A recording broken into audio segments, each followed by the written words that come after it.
Hello everyone, welcome to Module 2 of Understanding Violence and Conflict.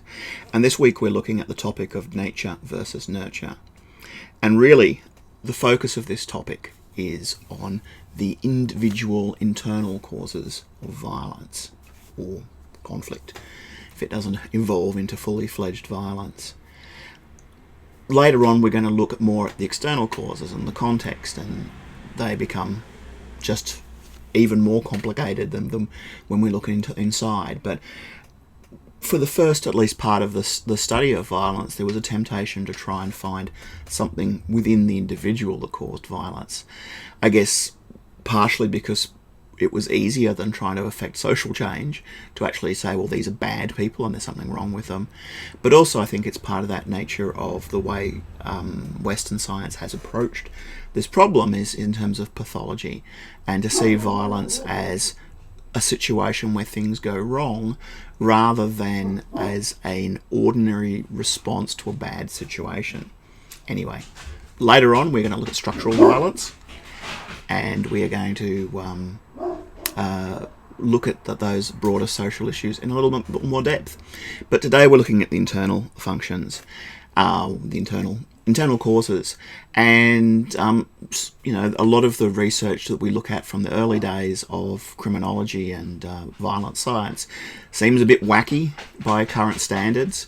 For a long while, phrenology was believed to be a way of understanding violence. That's the old. You've seen the heads with the different parts mapped onto them. You could feel the bumps on people's heads, and they would say, "Oh, this is a violent person. They've got a bump here," and whatever. Not only was that not good science, and proven, there was no proof behind it, but it also led us in some very dark directions and led us into eugenics. And the Nazis were big fans of phrenology and the idea that you could biologically type people, obviously as more or less human or evolved or whatever they thought, and you could find a biological cause for things like criminality.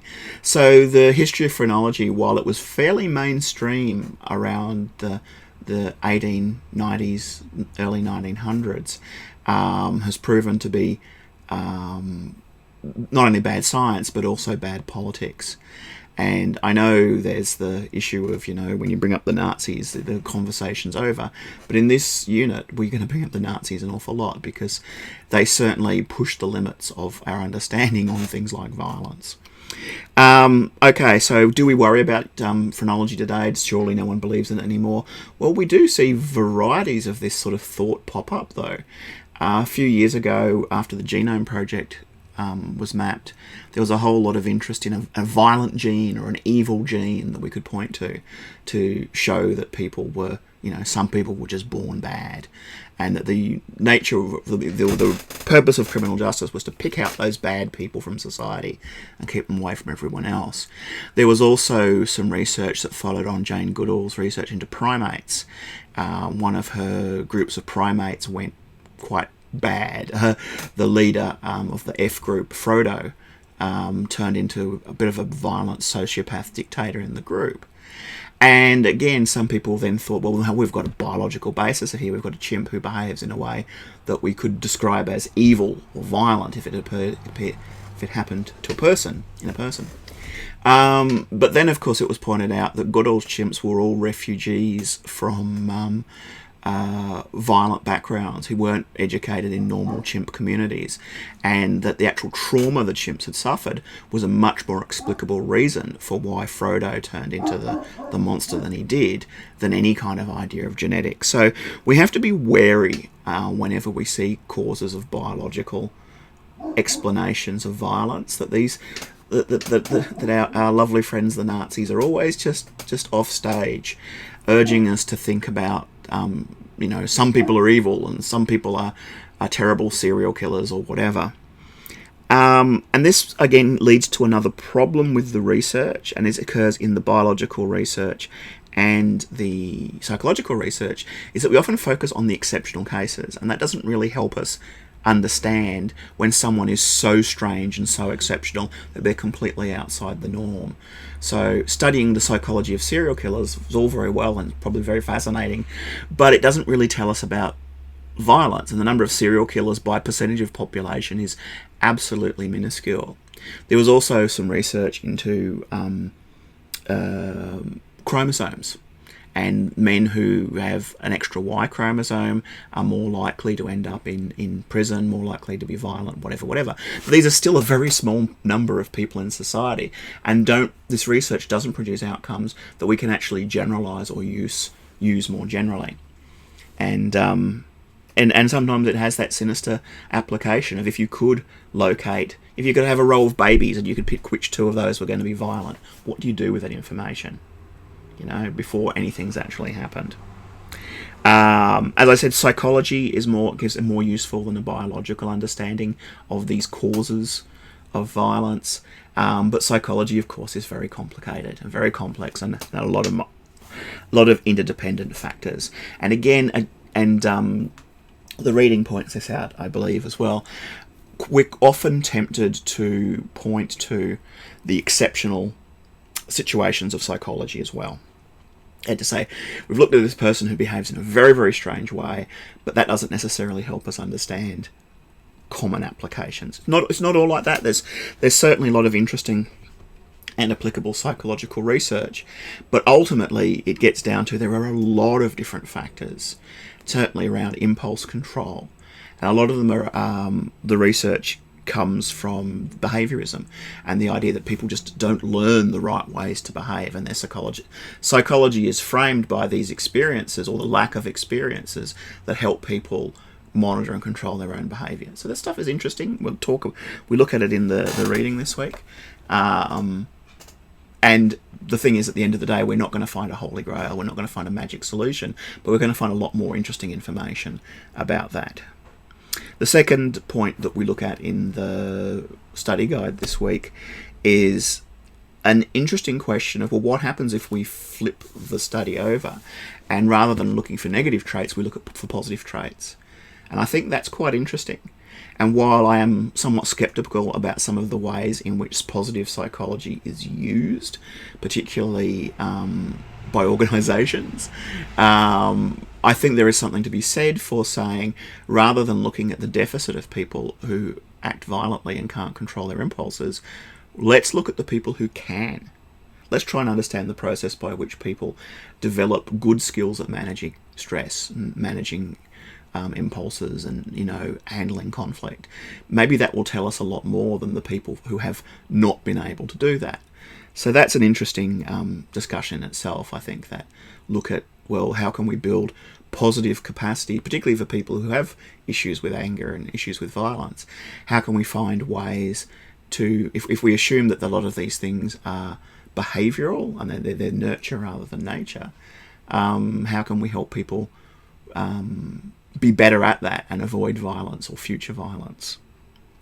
The next section looks at reframing and de-escalation. This is the first time we look at this. This is a really core set of skills that we'll return to again and again throughout this term. And that's strategies of using that you use when faced with violence or conflict. And rather than escalate a conflict, we look at ways of de-escalating and reducing conflict and managing conflict. And there's a lot of aspects to that, and a lot of it's around communication and language. Talk a bit about the use of I language, so rather than saying you're an idiot, you say, well, my perspective of this is that I don't agree with what you're saying. That my perspective, and taking it back to what you can say for sure, because just stating facts about the other person often ends up with them just saying, well, that's not true. I'm an idiot, you're an idiot, and you don't get anywhere. So reframing is often about taking a position that is assertive but doesn't overstretch and doesn't attack or confront the other person.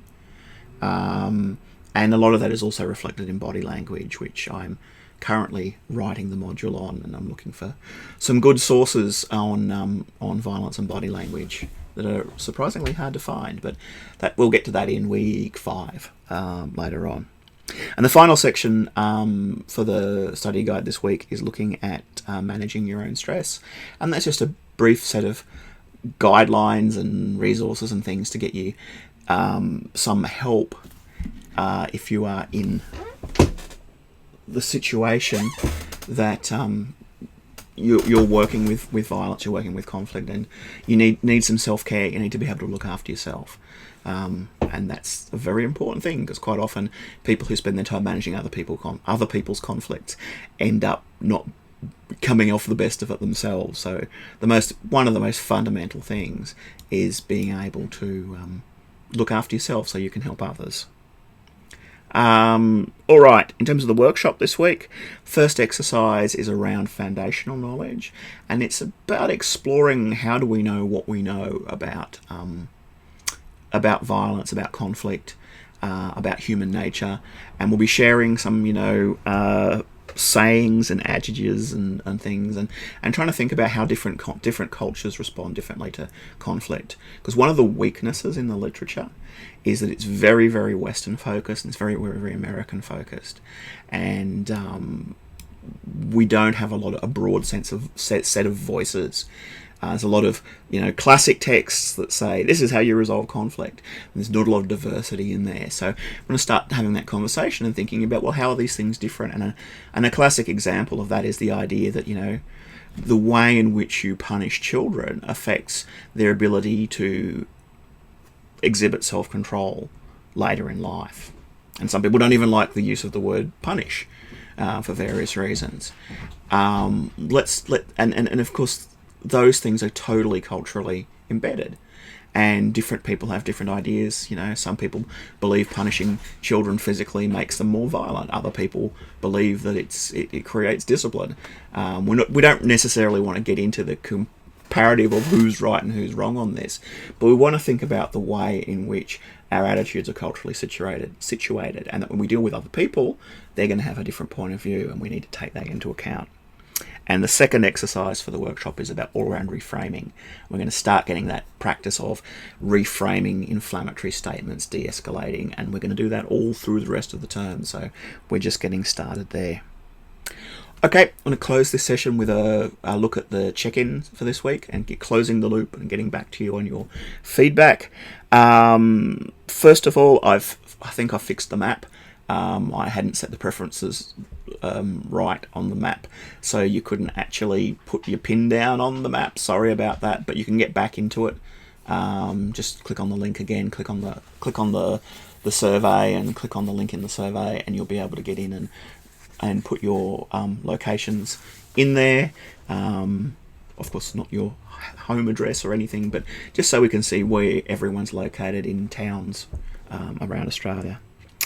In terms of the conflict styles, the turtle was the winner at 33%, but we had a broad set of different conflict styles in there, so interesting thing to do. And it's part of that learning to understand yourself before you can build those skills on top of that.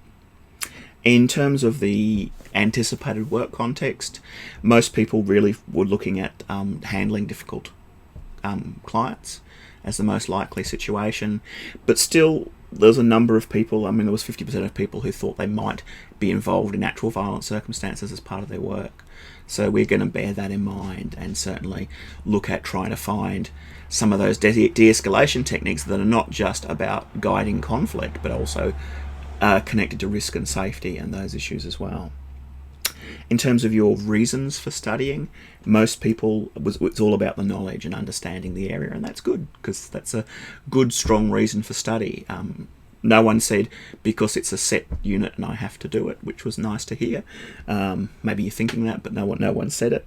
And the only thing I want to say about that is that all study, but particularly in an area like this, is part of lifelong learning, that we stand on the shoulders of those who come before us, and we look at the work of others and we assimilate that, but we also are prepared to keep learning throughout life and assimilate new knowledge. And a great example of that was the Capitol insurrection this year. It was very difficult to see.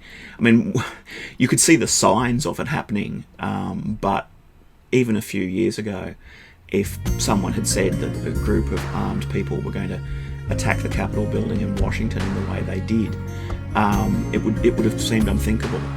So our understanding of violence, our understanding of mob violence, our understanding of how social media fuels that means things are changing, and we can't just sit back on what we've learned in the past. It's constantly evolving knowledge. So we're going to do our best this term to give you the knowledge that give you that really strong foundation to build on, but also recognise that this is all going to change, and it's all part of that lifelong process of understanding people when it gets down to it. One response I quite liked in terms of what people wanted to learn was someone said, the ability to identify, address and traverse the numerous nuanced conflicts I encounter and steer these occurrences for productive causes. Fighting a good fight. I thought that was quite a good and interesting answer, pointing out that the skills base of this, of being able to turn things that are bad conflicts, or destructive conflicts, into positive things. And when looking at reframing today, we're taking the first steps in that direction. All right, and the big question about what people would like to discussed in more detail. There were quite a few that looked at things that are actually coming up, which was good to hear, that people actually want to look at these things like negotiation and conflict skills. We're going to focus a bit on mediation this term, and mediation is really, a third-party negotiation. It's a way of guiding others and getting them to come to a solution. So we're going to look at a lot of those sort of skills. In fact, I've just picked up this little book. And when I said little book, it is tiny. Never Split the Difference. Negotiating as if your life depended on it, by Chris Voss, who's a former FBI hostage negotiator. And it's really interesting. We're going to come back to it later in the course. It's really interesting because he debunks a lot of what has been accepted wisdom around negotiation since 1980. And puts a really different spin on it. So, this looks a bit like one of those generic self-help books. I still don't understand why it is so tiny. It's a tiny book. But I'm going to be talking about it and how his insights show that the conventional way that people have been trained to negotiate for a long while might be flawed. There might be different ways of doing it. All right, what else did people want to know about? Nature and nurture. Well, that's what we're doing this week, so good. That's coming up. In terms of creative writing, I'm going to put some thought into that, into what sort of things can help you. I still think one of the biggest problems with creative writing is that block of not knowing how to start, and that's why I like using those random generators and being able to go, okay, let's set up something random and let's see if it makes sense, because you're not limited by it. You can change things, but it gives you a starting point. And I've done the document, which is the working the working document for you to write your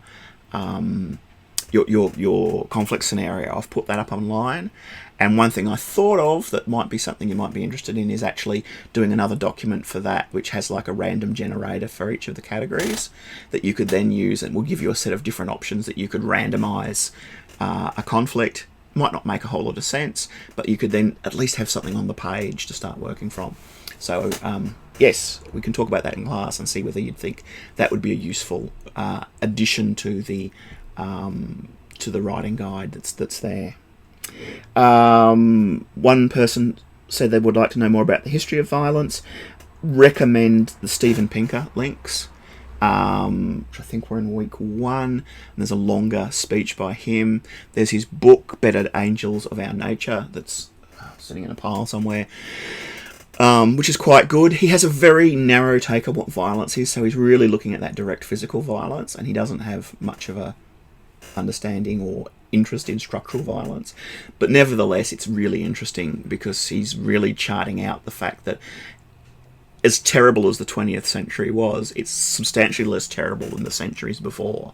And how we tend to think all the time, oh, the world's terrible, it's getting worse, there's more violence, there's more conflict and whatever. The evidence is showing that the world is actually getting a lot better than it has been. And his Better Angels of Our Nature is a great overview of that history of violence. And there's some resources to help you look at that. And if you are interested in reading the book, it's one of those popular academic books, which is quite easy to read and quite fascinating. The last point in terms of what can we find out more about it's a really interesting one, and it's one I don't have a really clear answer to, but I'm going to think about. And that was the question of how violent situations escalate quickly.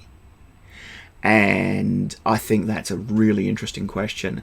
And a lot of the research we have is what we would call positivistic knowledge. It's this idea of very much cause and effect sort of science, where something causes someone to do something, and this has caused a situation to become violent. However, what we do know about violent situations is they're unpredictable, because they wouldn't be a problem if they wouldn't be such a problem if they were predictable.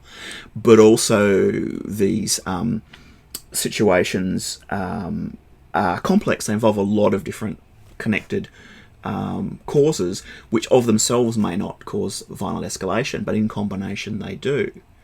So there's this notion about emergence and complexity theory that's coming out of science that's saying sometimes you can't anticipate things, but you can go back and explain them afterwards. So we'll look at that in a couple of weeks' time.